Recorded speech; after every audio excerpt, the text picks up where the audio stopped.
Бауыр адам ағзасында зат алмасу үдерісіне қатысады. Ересек адамдардағы бауырдың орташа салмағы 1,5-2 кг болады. Бауырдың қандай маңызы бар?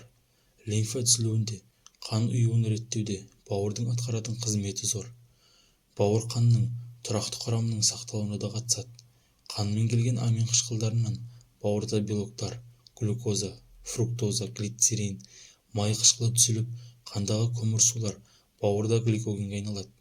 Бауырдағы зат алмасу үдерістері әртүрлі ферменттердің қатысуымен жүрсе, оны жүйке жүйесі мен түрлі гормондар реттеп отырады.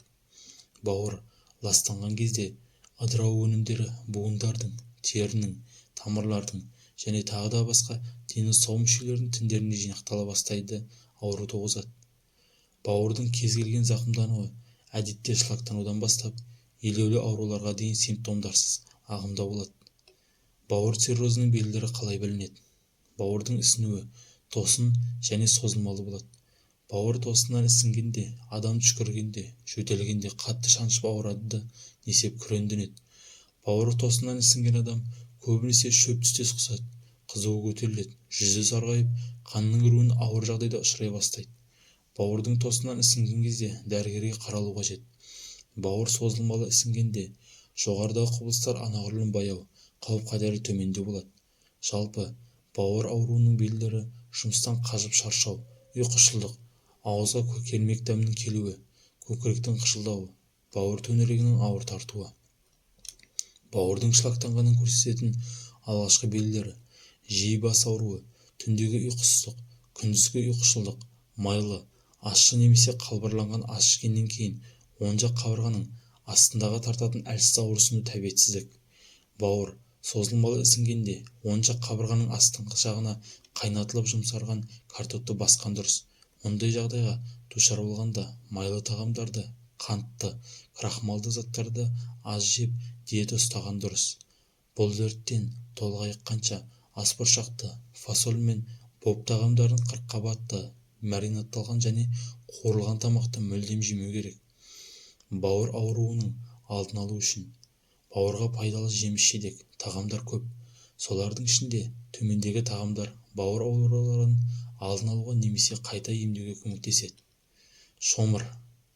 Адам бауыр циррозымен ауырғанда оған әртүрлі дәрі-дәрмектердің шипа болмауы мүмкін.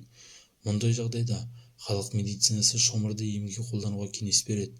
Өйткені бауыр циррозы мен холециститке кәдімгі шомыр пайдалы.